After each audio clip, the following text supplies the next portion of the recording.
ইমাম সাহেব, আমি 99টি খুন করেছি, এখন বলেন আমার সে কি বড় গুনাহগার কেউ আর আছে? হ্যাঁ আছে, তোমার থেকে বড় গুনাহগারও আছে। সে এখন ওই বড় জঙ্গলের মধ্যে আছে।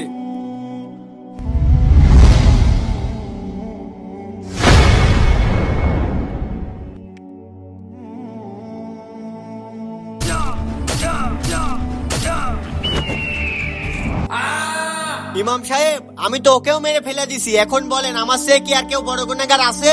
হ্যাঁ এখনো আছে, চলো আমার সাথে। ইমাম সাহেব, আপনি আমাকে কবরস্থানে কেন নিয়ে আসলেন? দাঁড়াও। হে আল্লাহ, আমি এই কবরস্থানের সবচেয়ে বড় গুনাহগারকে দেখতে চাই। আরে ইমাম সাহেব, এ কি আমার থেকে বড় গুনাহগার? এ এমন কি গুনাহ করছে যে এর এই অবস্থা? আরে ভাই, সে অসহায় মানুষের উপরে জুলুম করেছে, তাই তার আজকে এই অবস্থা। তুমি তো 100 জন মানুষকে খুন করেছো, তাহলে ভাবো তোমার কি অবস্থা।